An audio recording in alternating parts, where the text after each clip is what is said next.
71. ¿Cuál de estos antibióticos con amplio espectro antimicrobiano es comúnmente utilizado en el tratamiento de quemaduras? D. Sulfadiazina argéntica.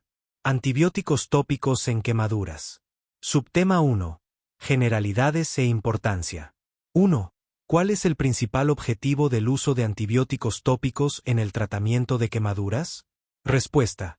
Prevenir y tratar las infecciones de la herida, que son una de las principales causas de morbilidad y mortalidad en pacientes quemados, especialmente mientras la piel está dañada y no puede actuar como barrera. 2. ¿Por qué la piel quemada es tan susceptible a las infecciones? Respuesta. Porque la pérdida de la barrera cutánea permite la invasión directa de microorganismos, y el tejido necrótico, esfacelos, de la quemadura actúa como un medio de cultivo ideal para las bacterias. 3. Menciona dos características ideales que debe tener un antibiótico tópico para uso en quemaduras. Respuesta. Amplio espectro antimicrobiano, contra bacterias gram-positivas, gram-negativas y hongos. Baja toxicidad sistémica, mínima absorción a través de la herida. Capacidad de penetrar el tejido necrótico, esfacelos. Que no interfiera significativamente con la cicatrización de la herida. Subtema 2. Sulfadiazina argéntica, el estándar de oro. 4. ¿Cuál es el antibiótico tópico de amplio espectro más comúnmente utilizado en el tratamiento de quemaduras? Respuesta. Sulfadiazina argéntica al 1%. 5. Describe el mecanismo de acción de la sulfadiazina argéntica. Respuesta. Tiene un doble mecanismo. El ion plata se une al ADN bacteriano y a las proteínas de la membrana celular, inhibiendo la replicación y causando la muerte celular.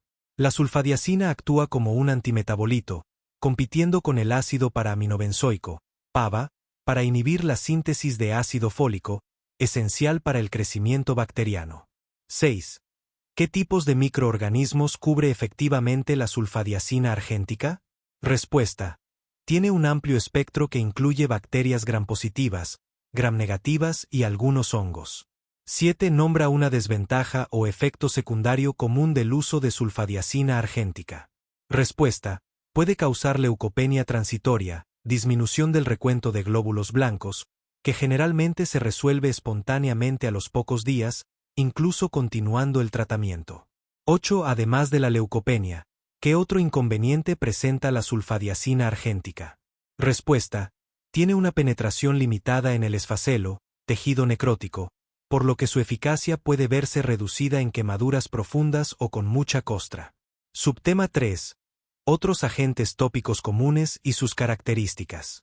9. ¿Cuál es el principal antibiótico tópico utilizado para la Pseudomonas aeruginosa y por qué se prefiere en algunos casos? Respuesta. El acetato de mafenida. Se prefiere en quemaduras de oído, otitis externa maligna, o donde hay mucho tejido necrótico porque penetra muy bien en los esfacelos.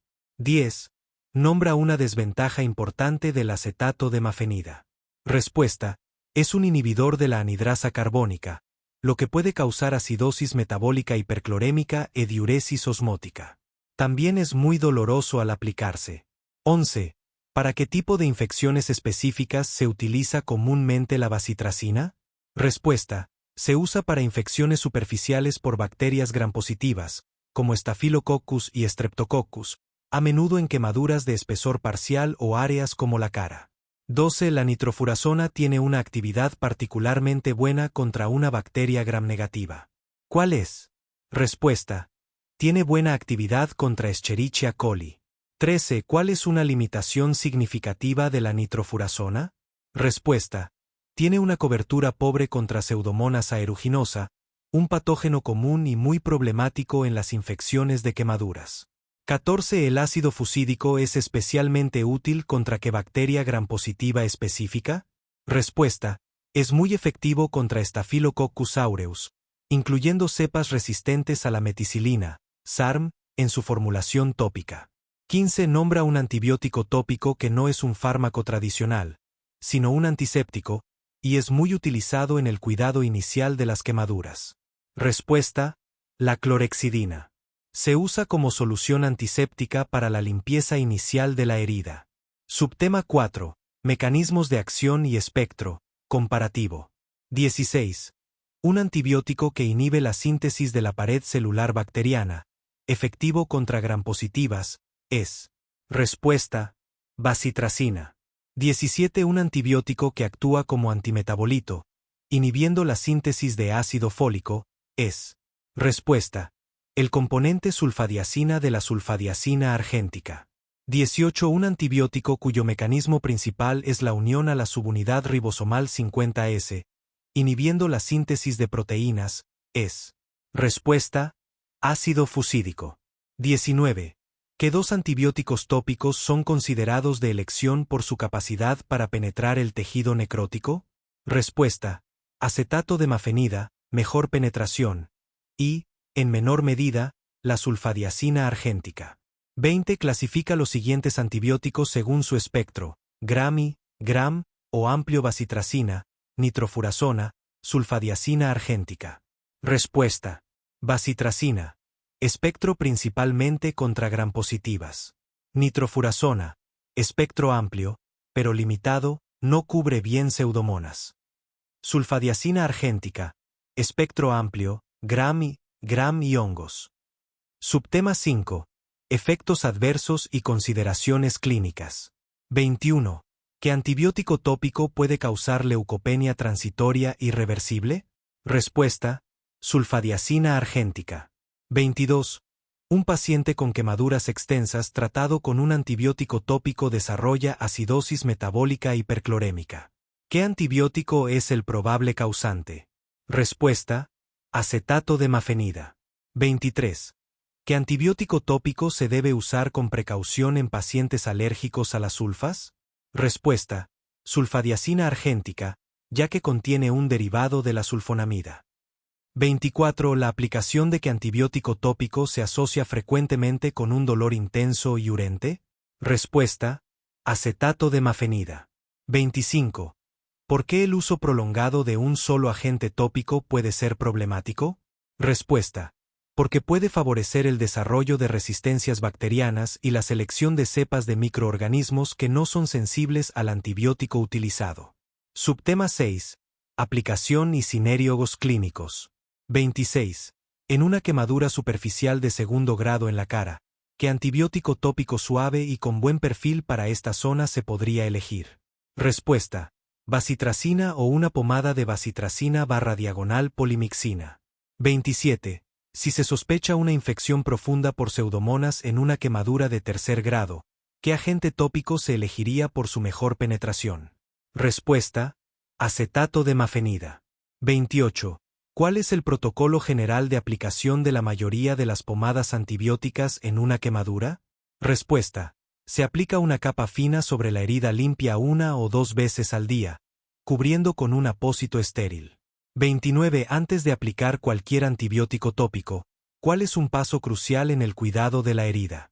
Respuesta: la limpieza y desbridamiento exhaustivos de la herida para remover el tejido necrótico y los restos de la aplicación anterior. 30.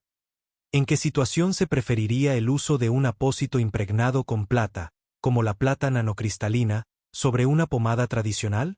Respuesta: en quemaduras extensas donde se busca un efecto antibacteriano sostenido con menos cambios de apósito, o para reducir la frecuencia de aplicación y el dolor asociado. 72. ¿Cuál es la principal causa de carcinoma orofaríngeo? C. La infección por el virus del papiloma humano.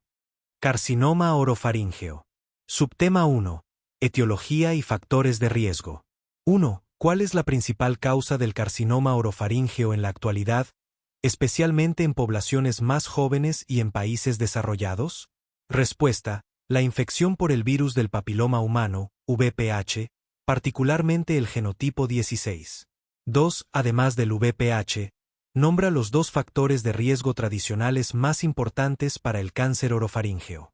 Respuesta: el tabaquismo y el consumo excesivo de alcohol. 3. ¿Qué efecto tienen el tabaquismo y el alcohol cuando se combinan? Respuesta: tienen un efecto sinérgico, meaning que el riesgo combinado es mayor que la suma de los riesgos individuales. 4. ¿Qué virus está principalmente asociado con el carcinoma nasofaríngeo y no con el orofaríngeo? Respuesta: el virus de Epstein-Barr, VEB. 5. ¿Qué subtipo de VPH es el más frecuentemente implicado en la oncogénesis del carcinoma orofaríngeo? Respuesta: el VPH16, de alto riesgo. 6. Menciona dos factores de riesgo demográficos o de comportamiento asociados con el carcinoma orofaríngeo positivo para VPH. Respuesta: un mayor número de parejas sexuales, especialmente sexo oral, y una edad más joven al momento del diagnóstico. 7. ¿Qué población, género, tiene una mayor incidencia de carcinoma orofaríngeo relacionado con VPH? Respuesta: los hombres. Subtema 2. Patología y fisiopatología. 8. Desde la perspectiva patológica, ¿en qué dos categorías principales se divide el carcinoma orofaríngeo? Respuesta: carcinoma relacionado con VPH, VPH positivo, y carcinoma no relacionado con VPH, VPH negativo, usualmente asociado a tabaco y alcohol. 9. ¿Qué proteínas oncogénicas del VPH son las responsables de inactivar los supresores tumorales P53 y PRB, conduciendo a la carcinogénesis? Respuesta: las proteínas E6, inactiva P53, y E7, inactiva PRB. 10. ¿Qué tipo histológico representa la abrumadora mayoría de los carcinomas orofaríngeos? Respuesta: el carcinoma de células escamosas, o carcinoma epidermoide. 11. ¿Qué marcador inmunohistoquímico se suele utilizar como sustituto para determinar la positividad del VPH en el tejido tumoral? Respuesta: la P16, P16-INK4A. Una tinción fuerte y difusa es un marcador indirecto de la infección por VPH de alto riesgo. 12. ¿Por qué la positividad de P16 se considera un sustituto confiable de la infección por VPH en el cáncer orofaríngeo? Respuesta: porque la proteína E7 del VPH inhibe PRB, lo que lleva a una sobreexpresión de P16 en un mecanismo de retroalimentación. Es un marcador de la actividad viral oncogénica. Subtema 3. Localización anatómica. 13. Nombra las 4 sublocalizaciones anatómicas principales de la orofaringe. Respuesta: amígdalas palatinas, la localización más común para el VPH. Base de la lengua. Pared faríngea posterior. Paladar blando. 14. ¿Qué sublocalización de la orofaringe es la más comúnmente afectada por el carcinoma relacionado con VPH? Respuesta: las amígdalas palatinas, o fauces amigdalinas, y la base de la lengua. Subtema 4. Presentación clínica y diagnóstico. 15. Describe 3 signos o síntomas de presentación comunes de un carcinoma orofaríngeo. Respuesta: masa o tumoración en el cuello, linfadenopatía cervical, a menudo es la primera manifestación. Dolor de garganta u odinofagia, dolor al tragar, persistente. Dificultad para tragar, disfagia. Dolor de oído referido, otalgia. Sensación de cuerpo extraño en la garganta. 16. ¿Cómo suele presentarse la linfadenopatía cervical en el carcinoma orofaríngeo relacionado con VPH? Respuesta: suele presentarse como una masa cervical unilateral o bilateral, a menudo quística, en niveles 2 o 3. 17. ¿Cuál es el hallazgo histológico característico en una punción aspirativa con aguja fina, PAF, de una metástasis cervical por VPH? Respuesta: células escamosas queratinizantes, a menudo con un citoplasma densamente queratinizado, células en fantasma o células en espiga. 18. ¿Qué procedimiento es el estándar de oro para el diagnóstico definitivo y la determinación del estado del VPH/P16? Respuesta: la biopsia de la lesión primaria bajo anestesia, con estudio histopatológico e inmunohistoquímica para P16. Subtema 5. Estadificación y pronóstico. 19. ¿Por qué el carcinoma orofaríngeo positivo para VPH tiene un pronóstico significativamente mejor que el VPH negativo? Respuesta: porque los tumores VPH positivos son más sensibles a la radioterapia y la quimioterapia, y tienen un comportamiento biológico menos agresivo.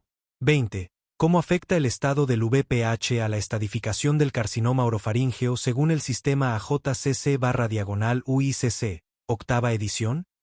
Respuesta: la octava edición tiene sistemas de estadificación separados para tumores VPH positivos, P16+, y VPH negativos, P16. Un tumor VPH positivo con una gran carga tumoral primaria, T, y extensa afectación ganglionar, N, puede seguir siendo clasificado en un estadio general bajo, por ejemplo, estadio, y debido a su mejor pronóstico. 21. Un paciente con un tumor T3N0M0, P16+, ¿en qué estadio se clasifica? Usando AJCC octava edición.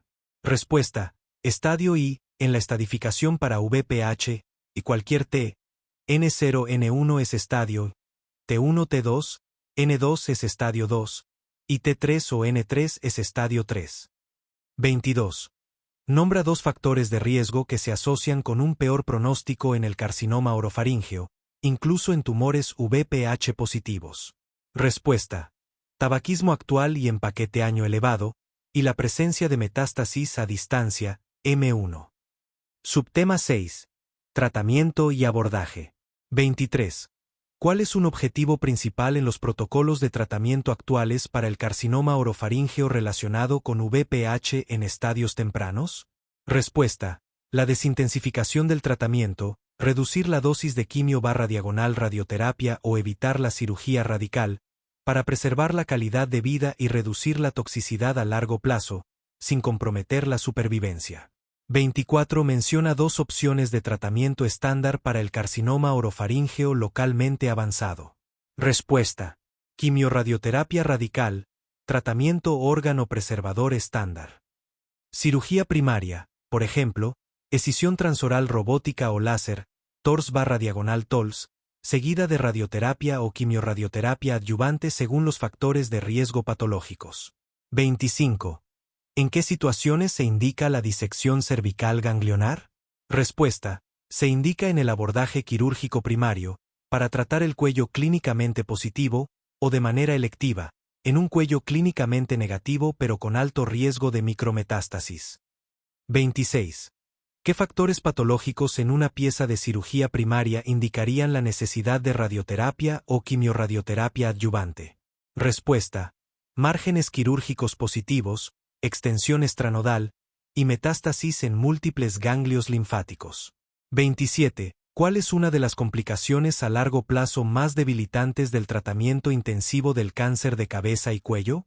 Respuesta: la disfagia, dificultad para tragar, crónica, que puede llevar a la dependencia de una sonda de alimentación y a una mala calidad de vida. 73. ¿Cuál es la presión intraabdominal normal? D. 5 a 7 mmHg. Guía de estudio: presión intraabdominal y síndrome compartimental abdominal. Subtema 1.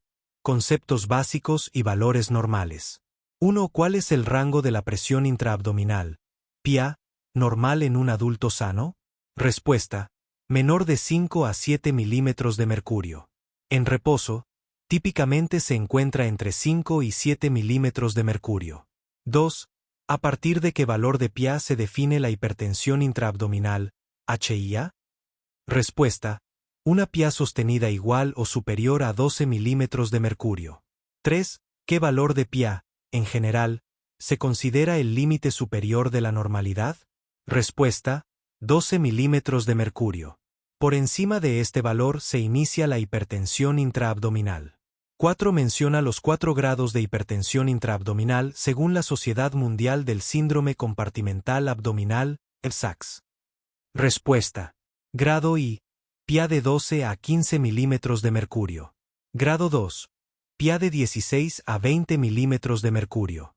Grado 3, PIA de 21 a 25 milímetros de mercurio. Grado 4, PIA 25 milímetros de mercurio. Subtema 2. Medición de la presión intraabdominal, PIA. 5. ¿Cuál es el método Gold estándar o de referencia para medir la PIA? Respuesta: la medición indirecta a través de la presión intravesical, vejiga urinaria, con un volumen de instilación de 25 ml de solución salina. 6. ¿Por qué la vejiga es un sitio confiable para medir la PIA de manera indirecta? Respuesta: porque en reposo, la vejiga actúa como un contenedor pasivo y transmite la presión intraabdominal sin distorsionarla significativamente, siempre que el volumen de instilación sea pequeño, max. 25 ml. 7. Al medir la PIA vía intravesical, ¿en qué posición debe estar el paciente y dónde se debe colocar el punto de referencia del transductor? Respuesta.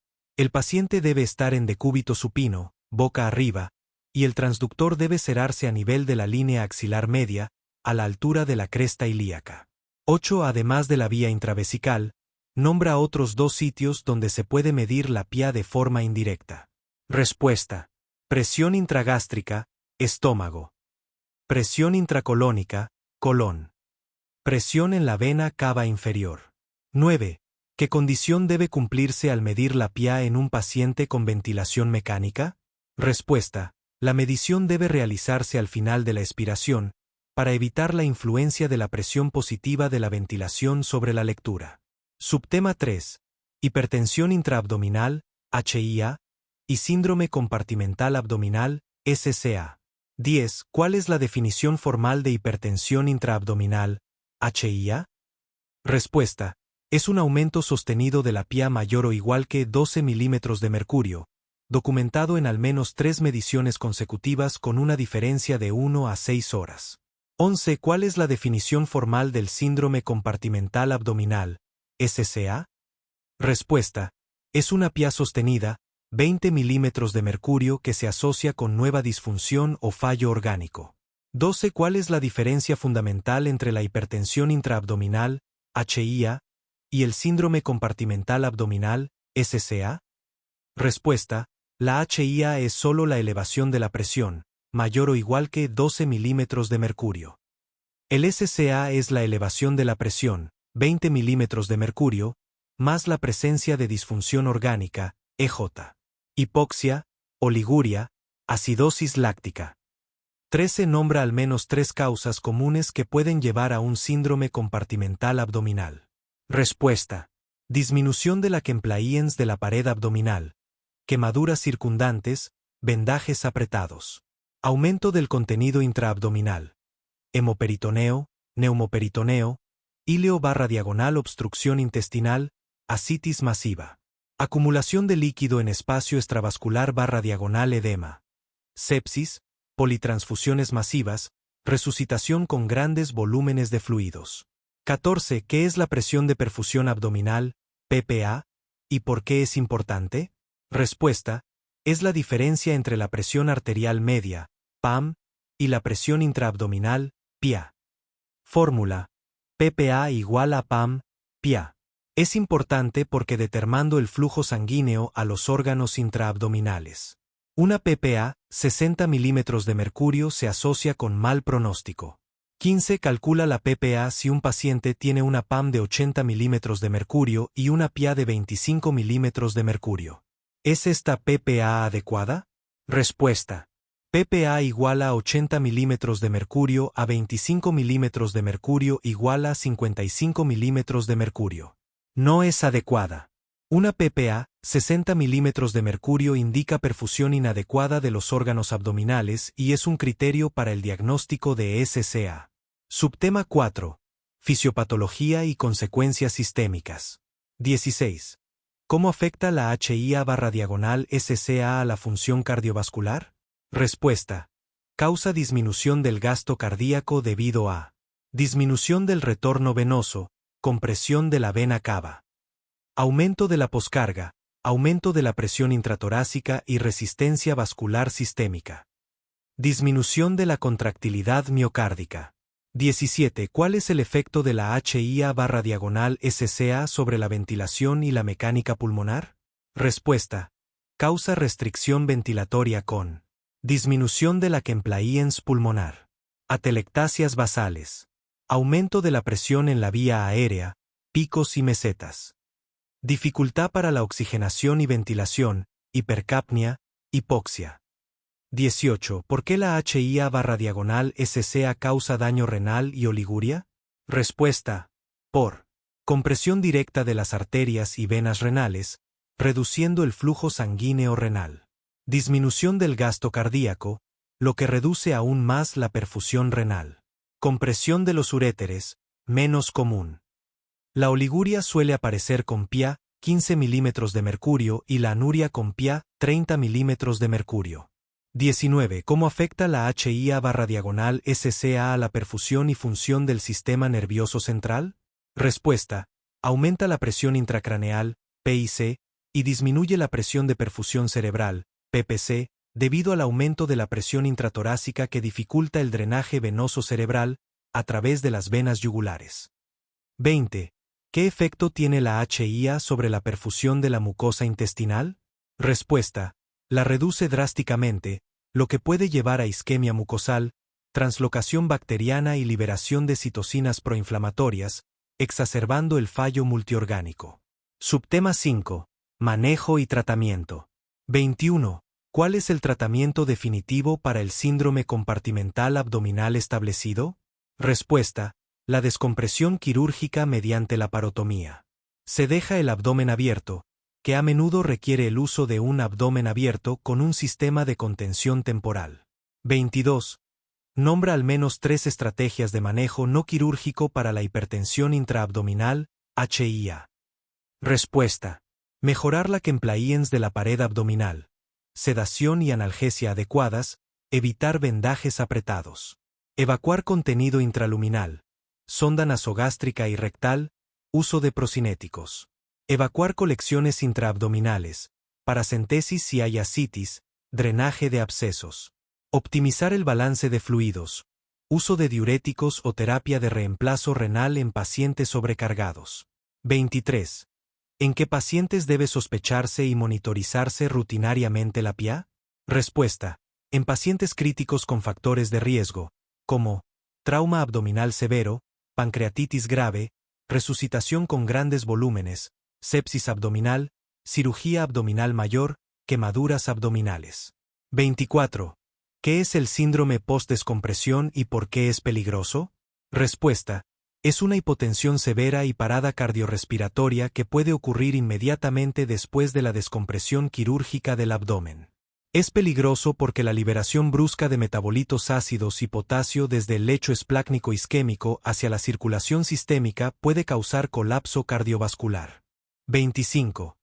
¿Qué maniobras se pueden realizar para prevenir o mitigar el síndrome post-descompresión? Respuesta. Optimizar el volumen intravascular, cristaloides, antes de la descompresión. Realizar la descompresión de forma lenta y controlada. Tener preparados vasopresores y soporte de reanimación listo en el momento de la descompresión. 74. ¿Cuál es el factor más importante para el cáncer de mama? A. La edad. Guía de preguntas y respuestas. Cáncer de mama. 1. Epidemiología y factores de riesgo. 1. ¿Cuál es el factor de riesgo más importante para el cáncer de mama? R. La edad, mayor riesgo después de los 50 años. 2. ¿Qué porcentaje de casos de cáncer de mama ocurre en mujeres? R. Más del 99%. 3. ¿Las mutaciones genéticas BRCA1/BRCA2 aumentan el riesgo de cáncer de mama? R. Sí, significativamente, hasta 70% de riesgo vitalicio. 4. ¿El uso de terapia hormonal sustitutiva, THS, aumenta el riesgo? R.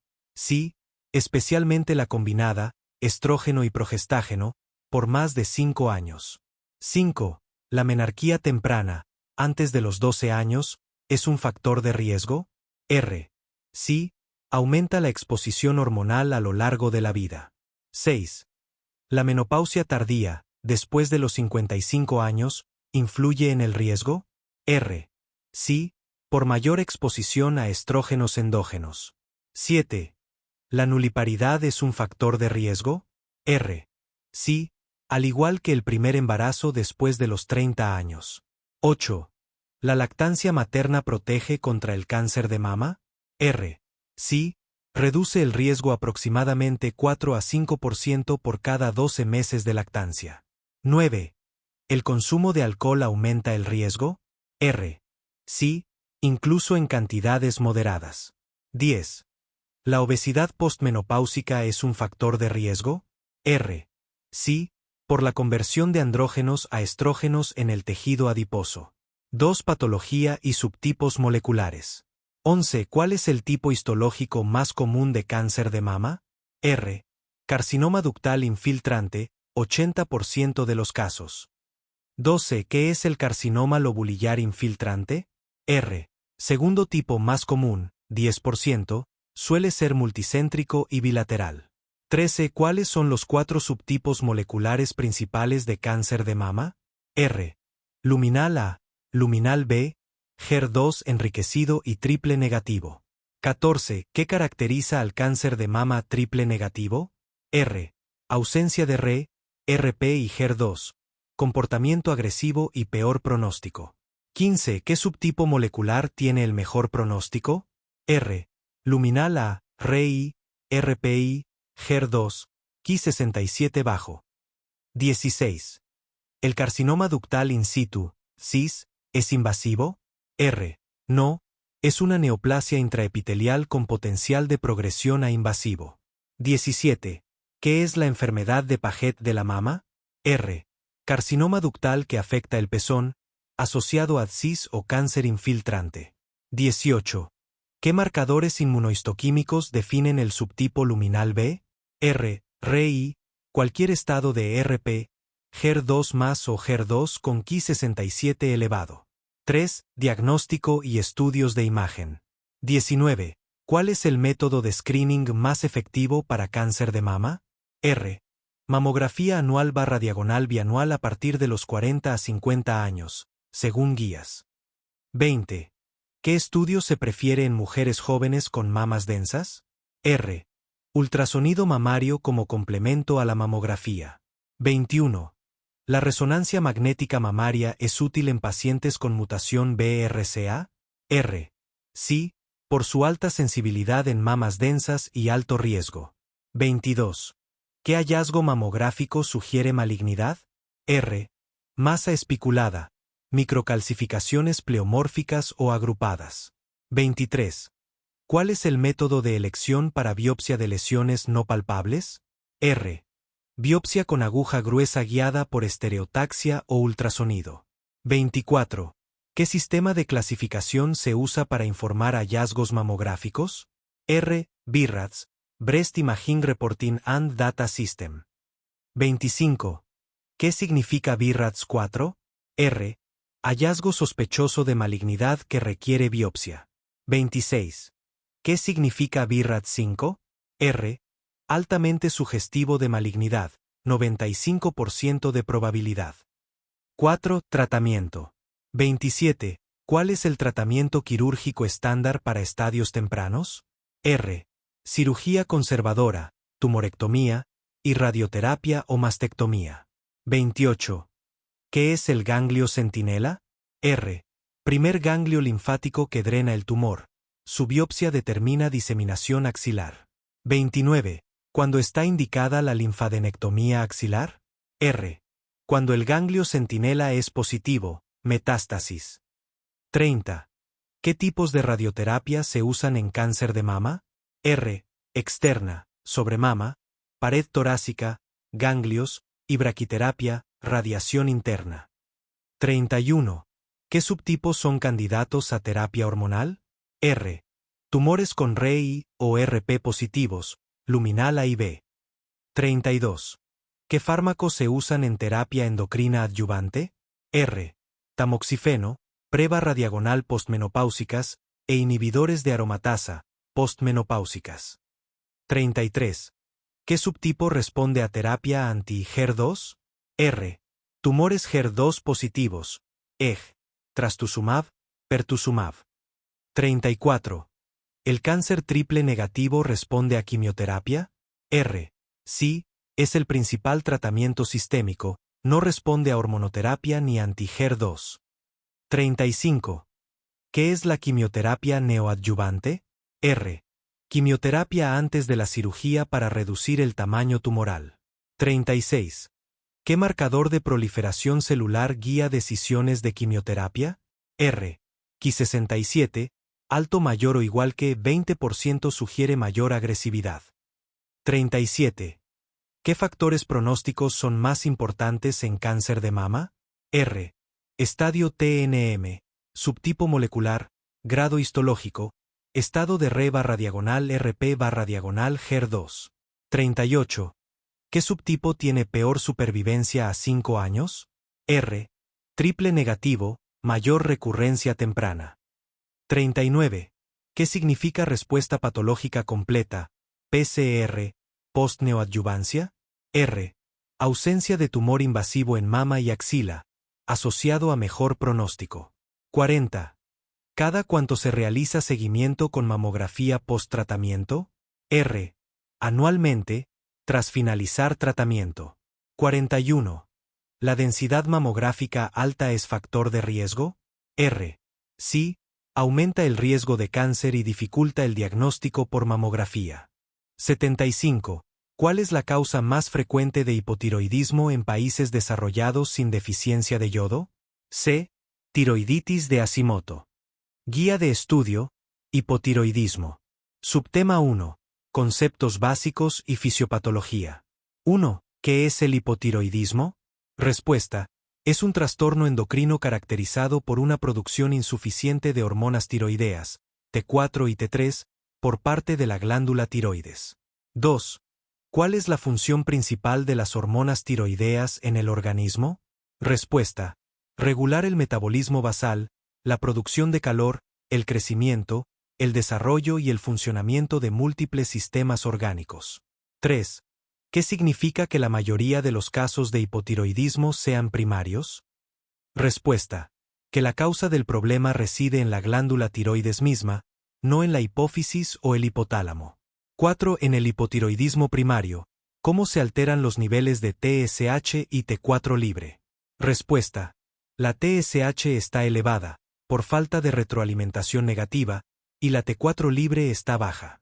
5. Si un paciente tiene hipotiroidismo debido a un fallo en la hipófisis, ¿cómo se denominaría y qué patrón de TSH y T4 presentaría? Respuesta. Se denomina hipotiroidismo central o secundario. Presentaría una TSH baja o inapropiadamente normal y una T4 libre baja. Subtema 2. Etiología, causas. 6. ¿Cuál es la causa más frecuente de hipotiroidismo en países desarrollados sin deficiencia de yodo? Respuesta. Tiroiditis de Hashimoto, tiroiditis autoinmune crónica. 7. Menciona dos características fisiopatológicas clave de la tiroiditis de Hashimoto. Respuesta. Infiltración linfocítica de la glándula tiroides, linfocitos T citotóxicos. Producción de autoanticuerpos contra la peroxidasa tiroidea, anti-TPO, y la tiroglobulina, anti-TG. 8. ¿Qué otros autoanticuerpos son característicos de la tiroiditis de Hashimoto? Respuesta. Anticuerpos antiperoxidasa tiroidea, anti-TPO, y antitiroglobulina, anti-TG. 9. ¿Qué es el mixedema y en qué contexto del hipotiroidismo se presenta? Respuesta. Es una acumulación de glucosaminoglicanos en la piel y tejidos, causando un edema no depresible. Es un signo de hipotiroidismo grave y de larga evolución. 10.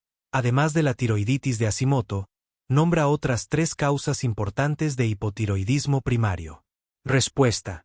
Hipotiroidismo postquirúrgico, tras tiroidectomía.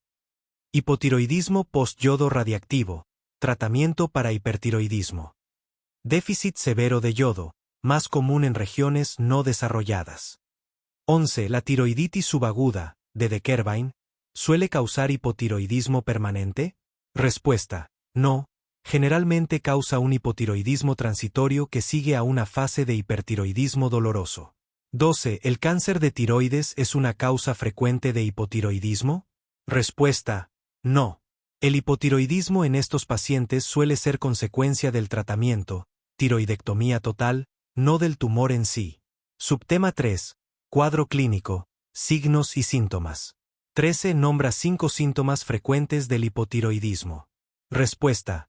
Fatiga, astenia, somnolencia, intolerancia al frío, aumento de peso, estreñimiento, piel seca, mixedema.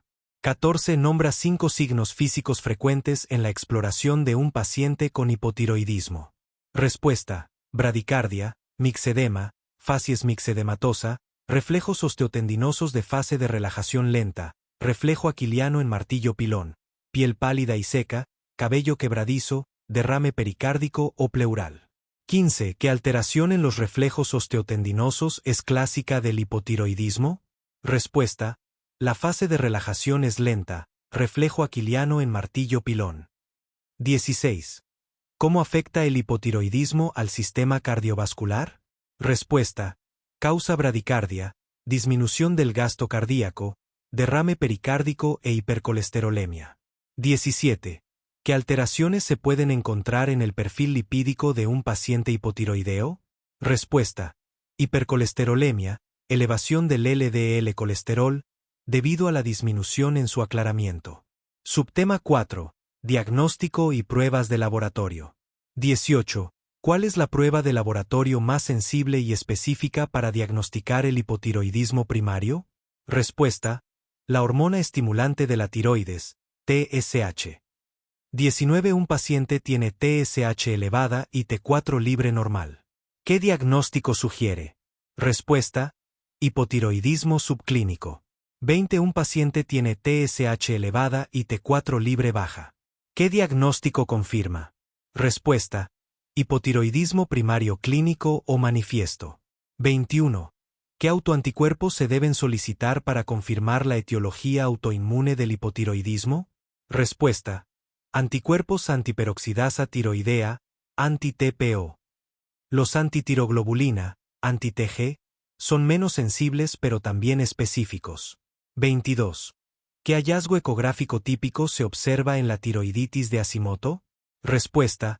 Una glándula tiroides hipoecogénica y heterogénea. 23. ¿Por qué puede estar elevada la prolactina, PRL, en un paciente con hipotiroidismo primario grave? Respuesta. Porque el exceso de TRH, hormona liberadora de tirotropina, del hipotálamo, intentando estimular la tiroides, también estimula la liberación de prolactina de la hipófisis. Subtema 5. Tratamiento. 24. ¿Cuál es el tratamiento de primera línea para el hipotiroidismo? Respuesta. Levotiroxina sódica, LT4, oral, que es una hormona tiroidea sintética, T4. 25. ¿Cuál es el objetivo del tratamiento con levotiroxina en un adulto joven o de mediana edad con hipotiroidismo primario? Respuesta. Normalizar los niveles de TSH dentro del rango de referencia. 26. ¿Cómo se debe ajustar la dosis de levotiroxina en un paciente con hipotiroidismo primario? Respuesta. Según los niveles de TSH. Si la TSH está alta, la dosis debe aumentarse.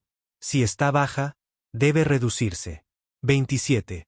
¿Por qué se recomienda tomar la levotiroxina en ayunas, con agua y 30 a 60 minutos antes del desayuno? Respuesta. Para maximizar su absorción, ya que alimentos, café, calcio y hierro pueden interferir significativamente. 28. En un paciente anciano o con cardiopatía isquémica, ¿cómo se debe iniciar el tratamiento con levotiroxina? Respuesta.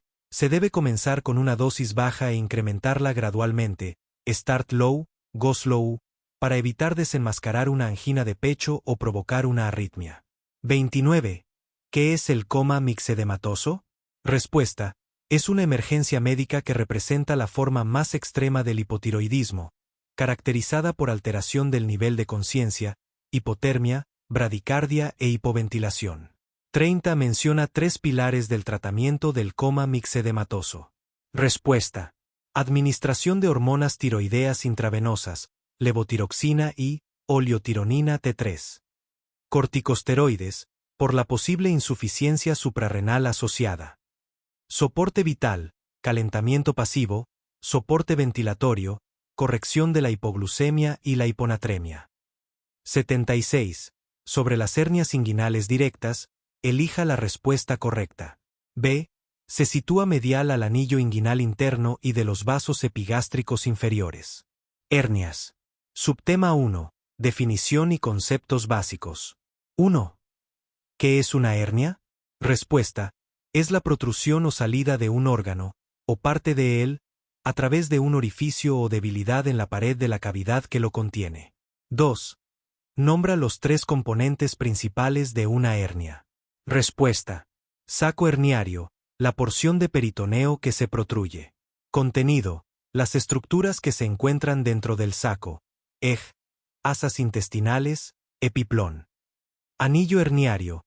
El orificio o punto débil a través del cual protruye la hernia. 3. ¿Qué es el cuello del saco herniario? Respuesta. Es la porción más estrecha del saco, ubicada a nivel del anillo herniario. Es un punto crítico donde puede ocurrir el atrapamiento, incarceración o estrangulamiento. Subtema 2. Clasificación de las hernias. 3. Clasifica las hernias según su localización anatómica, menciona al menos 5. Respuesta. Inguinal, directa e indirecta. Femoral. Umbilical. Epigástrica. Incisional o ventral. Hiatales, diafragmáticas. 4. ¿Cuál es la diferencia fundamental entre una hernia inguinal directa y una indirecta? Respuesta. Indirecta. El saco herniario pasa a través del anillo inguinal interno, recorre el conducto inguinal y puede descender hasta el escroto/diagonal labios mayores. Es congénita, por persistencia del conducto peritoneo vaginal, o adquirida. Directa. El saco herniario protruye a través de la pared posterior del conducto inguinal, en el triángulo de Esselbach, debido a una debilidad de la fascia transversal. Es siempre adquirida. 5. ¿Qué caracteriza a una hernia femoral y cómo se diferencia clínicamente de una inguinal? Respuesta. La hernia femoral protruye a través del anillo femoral, medial al vasos femorales. Se localiza por debajo del ligamento inguinal. A diferencia de la inguinal, es más común en mujeres y tiene un mayor riesgo de estrangulación. 6. Clasifica las hernias según su estado clínico. Respuesta. Reducible. El contenido de la hernia puede regresar de forma manual o espontánea a la cavidad abdominal. Irreductible o incarcerada. El contenido no puede regresar a la cavidad abdominal, pero sin compromiso vascular. Estrangulada. Existe compromiso del riego sanguíneo del contenido herniario, lo que lleva a isquemia y necrosis. Es una urgencia quirúrgica. Subtema 3. Etiología y factores de riesgo. 7. Menciona 3 causas principales de la formación de una hernia. Respuesta. Aumento de la presión intraabdominal. Esfuerzo, tos crónica, estreñimiento. Puntos débiles en la pared abdominal. Orificios naturales, cicatrices quirúrgicas. Debilidad de los tejidos. Envejecimiento, desnutrición, colagenopatías. 8. ¿Qué afección médica es un factor de riesgo clave para el desarrollo de una hernia inguinal indirecta en adultos? Respuesta. La persistencia del conducto peritoneo vaginal. 9. Menciona 3 factores que aumenten crónicamente la presión intraabdominal y predispongan a una hernia. Respuesta. EPOC/diagonal tos crónica, estreñimiento crónico, agrandamiento de próstata, esfuerzo miccional, obesidad, ascitis, embarazo, levantamiento de pesos pesados. Subtema 4. Cuadro clínico y diagnóstico. 10. ¿Cuál es el síntoma más común de una hernia reducible? Respuesta. Una tumoración o bulto palpable que aparece con los esfuerzos y se reduce en reposo o al acostarse, pudiendo ser asintomática o causar molestia o dolor sordo. 11. Describe los signos y síntomas de una hernia estrangulada. Respuesta. Locales. Tumoración dolorosa, tensa, irreductible, con eritema y edema en la piel suprayacente. Sistémicos. Signos de obstrucción intestinal, náuseas, vómitos, distensión abdominal, parada de heces y gases. Generales. Fiebre, taquicardia, signos de sepsis, SOC. 12. ¿Qué maniobra se solicita al paciente para evidenciar una hernia durante la exploración física? Respuesta. Se le pide al paciente que tosa o realice la maniobra de Valsalva. Esto aumenta la presión intraabdominal y hace que la hernia se protruya o se haga más evidente. 13. ¿Qué hallazgo en la exploración física ayuda a diferenciar una hernia inguinal indirecta de una directa? Respuesta. En la hernia indirecta, el saco puede controlarse con la presión del dedo sobre el anillo inguinal interno, localizado por encima y lateral al tubérculo púbico. Si al presionar ahí la hernia no protruye al toser, es probablemente indirecta.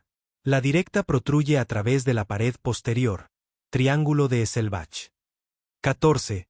¿En qué casos está indicado el uso de estudios de imagen para el diagnóstico de una hernia? Respuesta.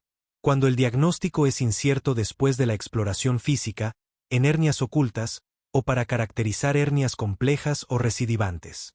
La ecografía es el método de primera línea, seguido de la tomografía computarizada, TAC. Subtema 7. Hernias específicas. 15. ¿Qué población tiene mayor riesgo de desarrollar una hernia femoral? Respuesta. Mujeres de mediana edad, multíparas y ancianas. 16. ¿Qué es una hernia de Richter? Respuesta. Una variante en la que solo se hernia la pared antimesentérica de un asa intestinal. Es peligrosa porque puede estrangularse y perforarse sin causar obstrucción intestinal. 17. ¿Qué es una hernia de Litre? Respuesta. Una hernia cuyo contenido es un divertículo de Meckel. 18. ¿Qué caracteriza a una hernia epigástrica? Respuesta. Se produce en la línea alba, entre el apéndice sifoides y el ombligo, a través de pequeños defectos por donde pasan vasos o tejido adiposo preperitoneal. 77. ¿En qué consiste el estadio 2 del linfoma de Hodgkin? D. Dos o más localizaciones linfáticas al mismo lado del diafragma. Guía de estudio. Linfoma de Hodgkin. Subtema 1. Definición y clasificación histológica. Pregunta 1. ¿Qué es el linfoma de Hodgkin? Respuesta. Es un tipo de cáncer que se origina en el sistema linfático, caracterizado por la presencia de células de Reed-Sternberg en el contexto de un infiltrado inflamatorio reactivo. Pregunta 2. ¿Cuál es la célula patognomónica, exclusiva, del linfoma de Hodgkin? Respuesta. La célula de Reed-Sternberg, célula binucleada o multinucleada con nucleolos prominentes que dan un aspecto de ojo de búho. Pregunta 3. Nombra los dos grupos principales en los que se clasifica el linfoma de Hodgkin según la OMS. Respuesta. Linfoma de Hodgkin clásico, representa 95% de los casos. Linfoma de Hodgkin con predominio linfocítico nodular, 5% de los casos. Pregunta 4. Menciona los 4 subtipos histológicos del linfoma de Hodgkin clásico. Respuesta. Esclerosis nodular, el más común, 70%. Celularidad mixta. Rico en linfocitos. Depresión linfocítica, el más raro. Pregunta 5. ¿Qué subtipo de linfoma de Hodgkin clásico se asocia típicamente a mujeres jóvenes y suele presentarse como una masa mediastínica? Respuesta. La esclerosis nodular. Pregunta 6. ¿Qué subtipo de linfoma de Hodgkin clásico se asocia con la infección por el virus de Epstein-Barr, VEB? Respuesta. El subtipo de celularidad mixta. Pregunta 7. ¿En qué se diferencia inmunohistoquímicamente el linfoma de Hodgkin clásico del subtipo con predominio linfocítico nodular? Respuesta. Clásico. Las células de Reed-Sternberg son CD15+ y CD30+. Suelen ser CD20. Negativas. Predominio linfocítico nodular. Las células neoplásicas, células en palomitas de maíz o popcorn, son CD20+, positivas, y CD15, CD30. Subtema 2. Epidemiología y factores de riesgo. Pregunta 8. Describa la distribución bimodal de la incidencia del linfoma de Hodgkin. Respuesta. Presenta 2 picos de incidencia, un primer pico en adultos jóvenes, entre 15 a 35 años, y un segundo piso en adultos mayores, mayores de 55 años. Pregunta 9. ¿Qué virus está fuertemente asociado con el desarrollo del linfoma de Hodgkin, particularmente con el subtipo de celularidad mixta? Respuesta. El virus de Epstein-Barr, VEB. Pregunta 10. ¿Tener antecedentes de mononucleosis infecciosa incrementa el riesgo de desarrollar linfoma de Hodgkin? Respuesta. Sí, es un factor de riesgo conocido. Subtema 3. Presentación clínica y hallazgos físicos. Pregunta 11. ¿Cuál es la presentación clínica más común del linfoma de Hodgkin? Respuesta. Adenopatía indolora y progresiva, más frecuente en regiones cervicales y supraclaviculares. Pregunta 12. Defina qué son los síntomas B en los linfomas. Respuesta. Son síntomas sistémicos que tienen implicación pronóstica e incluyen fiebre, 38 grados C sin causa aparente. Sudores nocturnos profusos. Pérdida de peso inexplicable, 10% en los últimos 6 meses. Pregunta 13. ¿Qué es el prurito en el contexto del linfoma de Hodgkin?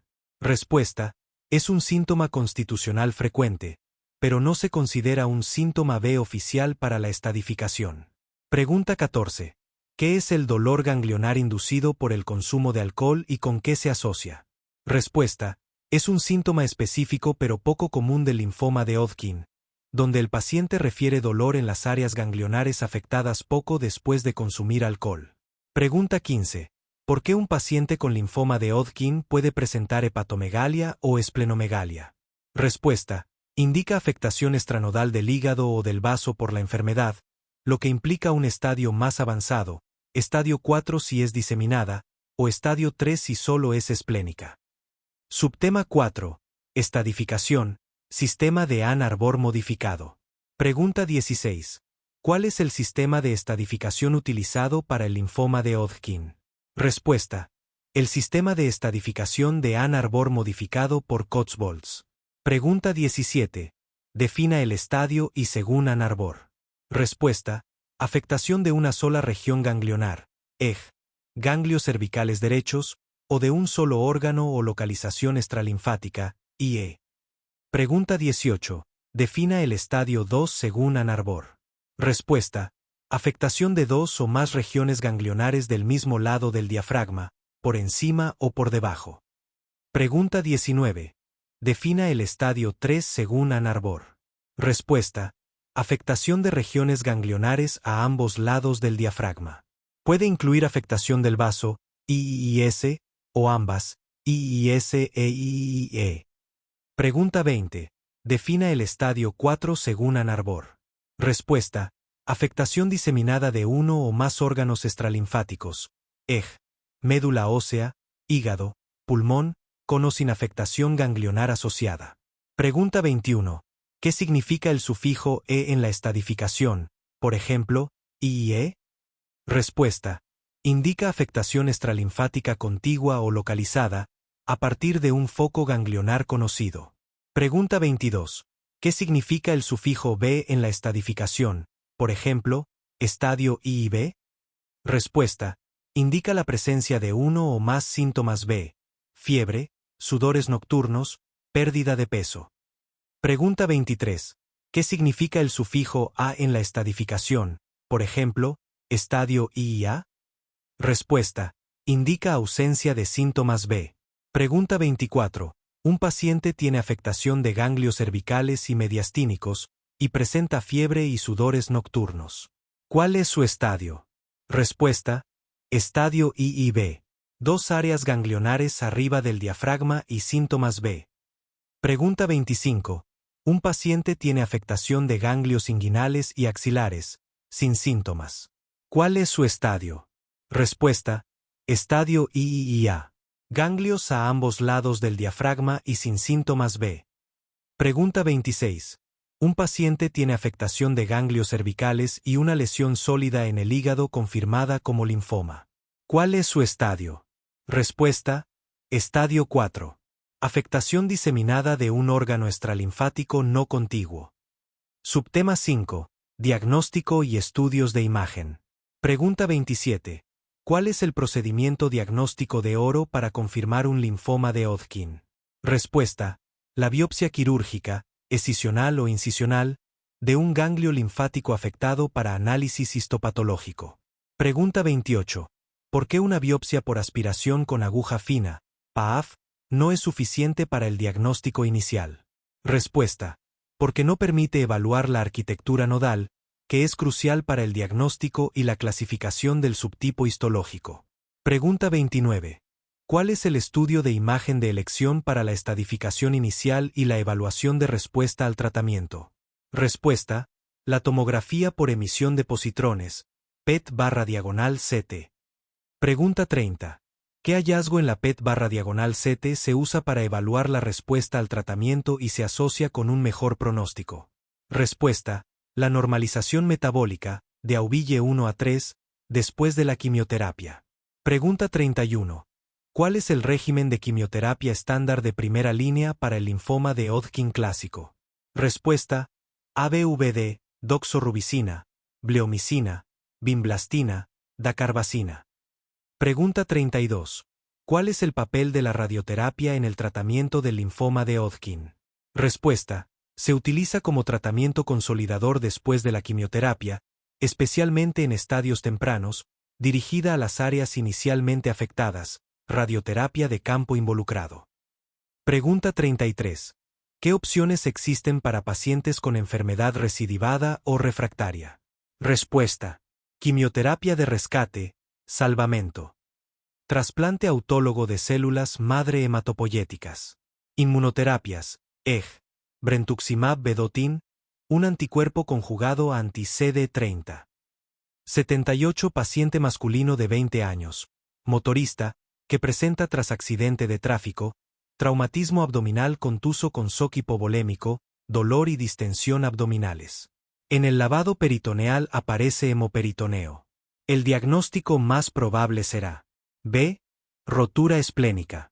Trauma abdominal cerrado. 1. Fisiopatología y mecanismos de lesión. 1. ¿Cuáles son los tres mecanismos principales de trauma abdominal cerrado? Compresión directa y aplastamiento. Desaceleración brusca. Ondas de presión transmitidas. 2. ¿Qué órganos son más susceptibles a lesión por desaceleración? Órganos con puntos fijos. Unión duodeno-yeyunal, unión ureteropélvica, aorta en ligamento arqueado. 3. ¿Por qué el vaso es el órgano más frecuentemente lesionado en trauma cerrado? Por su consistencia frágil, localización subcostal anterior, fijación por ligamentos. 4. ¿Qué caracteriza al trauma en asa de látigo en desaceleración? Movimiento diferencial entre porciones fijas y móviles del intestino. 2. Evaluación inicial y diagnóstico. 5. ¿Cuáles son los signos de abdomen agudo en trauma cerrado? Dolor, defensa muscular, rebote, distensión, peristalsis disminuida. 6. ¿Qué significa el signo de Cullen en trauma abdominal? Equimosis periumbilical, sugiere hemoperitoneo, por ejemplo, rotura esplénica. 7. ¿Qué significa el signo de Gray-Turner? Equimosis en flancos, sugiere pancreatitis o trauma retroperitoneal. 8. ¿Cuál es la sensibilidad aproximada del lavado peritoneal diagnóstico?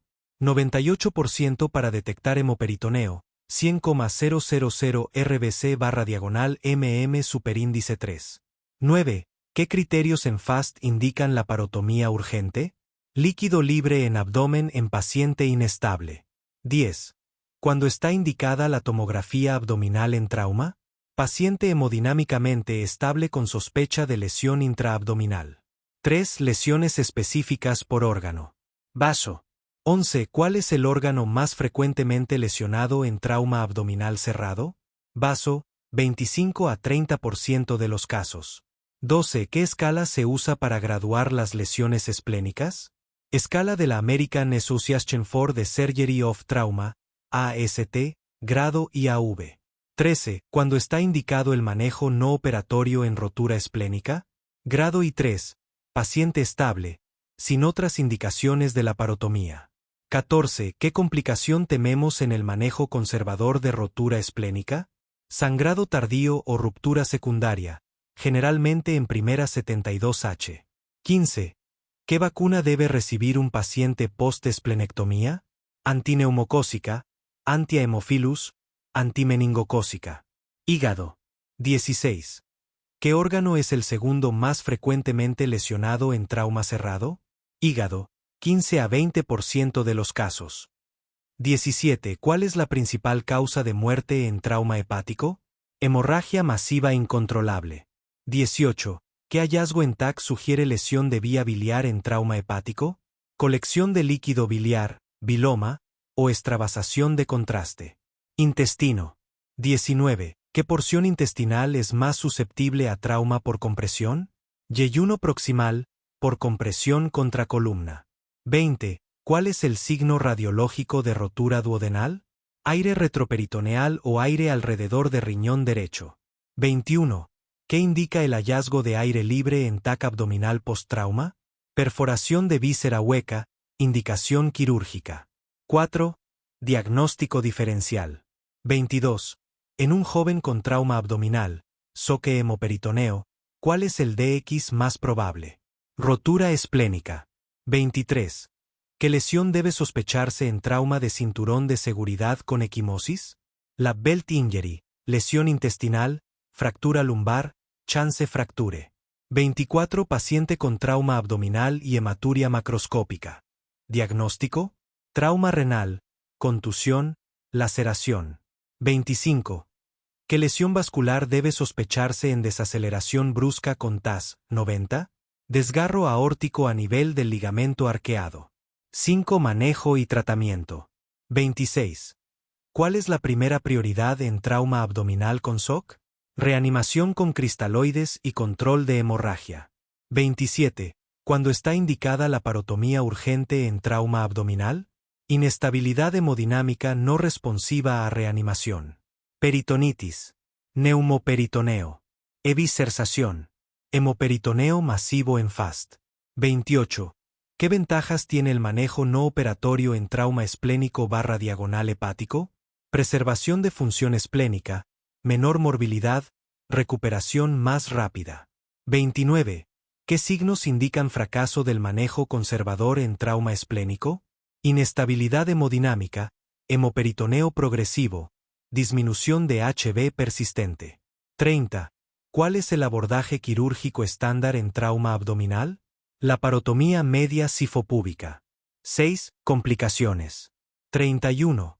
¿Qué es el síndrome de abdomen compartimental post-trauma? Aumento de presión intraabdominal, 20 mmHg con disfunción orgánica. 32. ¿Cuáles son las principales complicaciones de esplenectomía? Sepsis abrumadora post-esplenectomía, OPSI, trombocitosis, pancreatitis. 33. ¿Qué complicación temprana puede presentar trauma hepático grave? Coagulopatía, hipotermia, acidosis, triada letal del trauma. 34.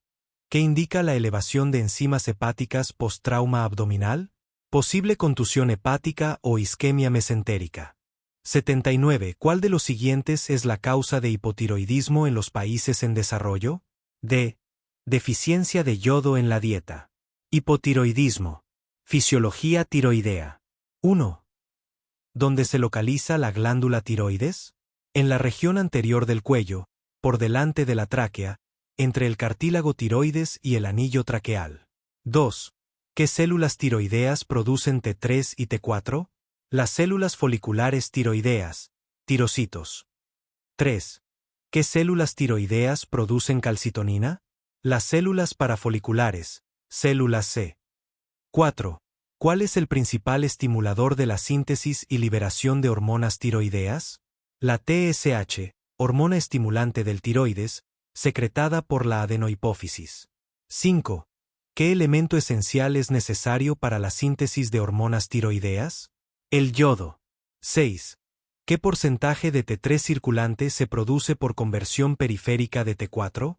Aproximadamente el 80%. 7. ¿Dónde ocurre principalmente la conversión de T4 a T3? En el hígado, riñones y músculo esquelético. 8. ¿Qué enzima es responsable de la conversión de T4 a T3? Las desyodinasas, especialmente la desyodasa tipo 1 y 2. Etiología y clasificación.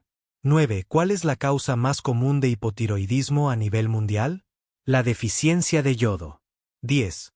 ¿Cuál es la causa más común de hipotiroidismo en países desarrollados? La tiroiditis autoinmune, tiroiditis de Hashimoto. 11. ¿Qué anticuerpos son característicos de la tiroiditis de Hashimoto? Anticuerpos antitiroperoxidasa, anti-TPO y antitiroglobulina. 12. ¿Qué procedimiento terapéutico puede causar hipotiroidismo iatrogénico? La tiroidectomía total o parcial y el tratamiento con yodo radiactivo, y 131. 13. ¿Qué fármacos pueden inducir hipotiroidismo? Litio, amiodarona, interferón, interleukin 2 y antitiroideos. 14. ¿Qué es el hipotiroidismo central? Aquel causado por deficiencia de TSH, hipofisario, o TRH, hipotalámico. 15. ¿Qué infecciones pueden causar tiroiditis y hipotiroidismo? Virus, influenza, Coxsackie, adenovirus y bacterias, Staphylococcus aureus. 16. ¿Qué enfermedades infiltrativas pueden causar hipotiroidismo?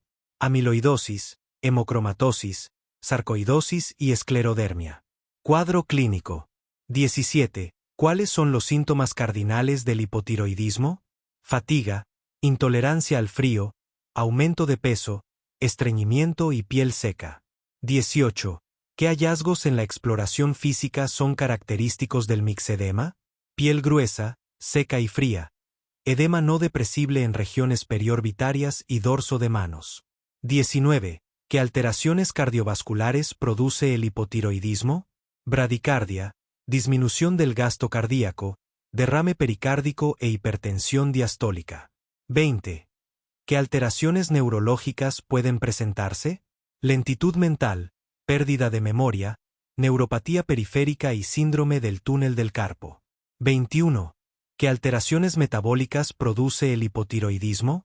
Disminución del metabolismo basal, hipercolesterolemia e hiponatremia. 22. ¿Qué hallazgos dermatológicos son típicos? Piel pálida, seca y áspera, cabello quebradizo, uñas frágiles, pérdida del tercio lateral de las cejas. 23. ¿Qué alteraciones gastrointestinales son frecuentes? Estreñimiento, disminución del peristaltismo y megacolon. 24. ¿Qué alteraciones musculoesqueléticas pueden presentarse? Debilidad muscular, mialgias, rigidez y contracturas. Complicaciones. 25. ¿Qué es el mixedema? La forma severa y prolongada de hipotiroidismo con infiltración mucopolisacárida de tejidos. 26. ¿Qué es el coma mixedematoso? Una emergencia médica con hipotermia, bradicardia, hipotensión y alteración del estado de conciencia. Tratamiento. 27. ¿Cuál es el tratamiento de elección para el hipotiroidismo? Levotiroxina sódica, T4 sintética. 28. ¿Cómo se debe administrar la levotiroxina? En ayunas, 30 a 60 minutos antes del desayuno. 29. ¿Qué fármacos interfieren con la absorción de levotiroxina?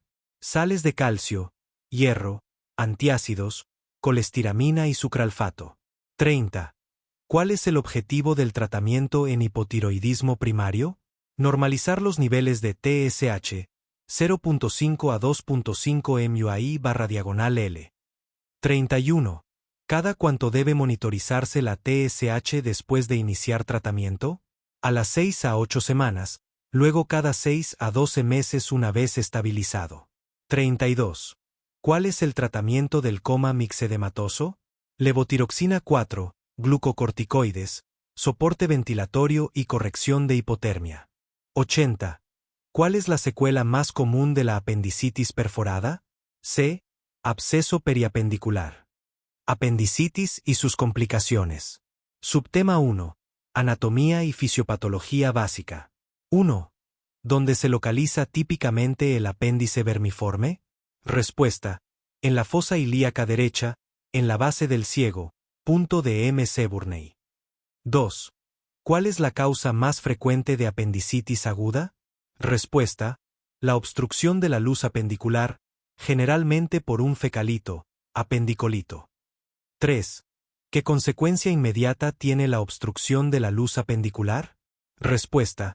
Aumento de la presión intraluminal, que comprime los vasos sanguíneos de la pared apendicular, leading a isquemia, proliferación bacteriana e inflamación. 4. Menciona la secuencia patológica clásica de la apendicitis aguda. Respuesta. 1. Obstrucción luminal. 2. Apendicitis congestiva o edematosa. 3. Apendicitis supurativa o flemonosa. 4. Apendicitis gangrenosa. 5. Perforación. Subtema 2. Apendicitis perforada, definición, factores de riesgo y diagnóstico. 5. ¿Qué es una apendicitis perforada? Respuesta. Es la evolución de la apendicitis gangrenosa en la que hay una solución de continuidad, rotura, de la pared apendicular, permitiendo la salida de contenido intestinal y bacterias a la cavidad peritoneal. 6. ¿En qué momento evolutivo suele producirse la perforación del apéndice? Respuesta. Generalmente después de las primeras 24 a 48 horas del inicio de los síntomas, si no se trata. 7. Nombra dos factores de riesgo principales para la perforación apendicular. Respuesta. 1. Diagnóstico y tratamiento tardío. 2. Edad extrema, niños pequeños y ancianos, debido a una presentación atípica de los síntomas. 8. ¿Cómo puede cambiar el dolor abdominal característico de la apendicitis cuando se produce una perforación? Respuesta. El dolor localizado en fosa ilíaca derecha puede aliviarse momentáneamente, por la descompresión del apéndice, y luego generalizarse, indicando el inicio de una peritonitis generalizada. 9. ¿Qué signo físico sugiere fuertemente una peritonitis secundaria a una perforación? Respuesta. El signo del rebote o dolor de Blumberg, que es un dolor agudo en la descompresión rápida de la pared abdominal al palpar. 10. ¿Qué hallazgo en una tomografía computarizada, TC, es diagnóstico de apendicitis perforada? Respuesta.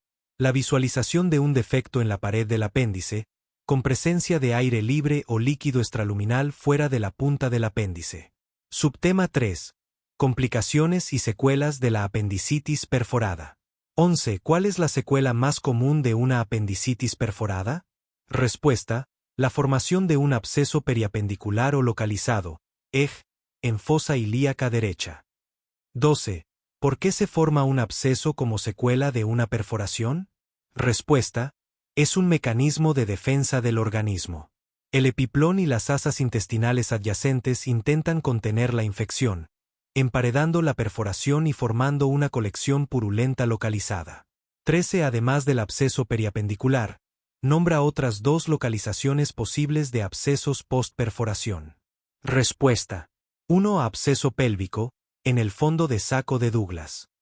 2. Absceso interasas, entre las asas intestinales. 14. ¿Qué complicación potencialmente mortal puede ocurrir si la infección no se logra contener tras la perforación? Respuesta. Una peritonitis generalizada o difusa. 15. ¿Cuál es la diferencia principal entre un plastrón apendicular y un absceso apendicular? Respuesta. Plastrón. Una masa inflamatoria edematosa formada por epiplón y asas intestinales que intentan contener la infección. Es una etapa previa al absceso. Absceso. Una colección de pus ya formada dentro de esa masa inflamatoria. 16. ¿Qué síndrome puede presentarse a largo plazo como secuela de una peritonitis generalizada? Respuesta. Obstrucción intestinal por bridas o adherencias. Subtema 4. Manejo y tratamiento. 17. ¿Cuál es el tratamiento de elección para una apendicitis aguda no complicada? Respuesta. Apendicectomía quirúrgica, preferentemente por laparoscopía, y antibioticoterapia. 18. ¿Cómo se maneja inicialmente un plastrón apendicular, masa inflamatoria sin pus? Respuesta. Manejo conservador con hospitalización, reposo intestinal, hidratación endovenosa y antibioticoterapia de amplio espectro. La apendicectomía se puede diferir, apendicectomía intervalar. 20. ¿Qué procedimiento se prefiere en niños con apendicitis perforada y absceso, drenaje percutáneo o quirúrgico? Respuesta. En la mayoría de los casos, el drenaje percutáneo seguido de apendicectomía intervalar, a las 6 a 8 semanas, es el estándar. Subtema 5. Diagnóstico diferencial y presentaciones especiales. 23. En una mujer en edad fértil, ¿cuáles son dos diagnósticos diferenciales importantes de la apendicitis? Respuesta. 1. Enfermedad pélvica inflamatoria. 2. Quiste de ovario roto o torsión anexial. 24. ¿Por qué la apendicitis tiene una tasa de perforación más alta en niños pequeños y ancianos? Respuesta. Por la presentación atípica de los síntomas, lo que retrasa el diagnóstico. Además, en los ancianos, la pared apendicular es más delgada y la vascularización peor. 25. ¿Qué hallazgo en una ecografía abdominal sugeriría un absceso en lugar de una apendicitis simple? Respuesta. La presencia de una colección líquida no compresible, con ecogenicidad variable, pus, localizada cerca del apéndice o en la pelvis.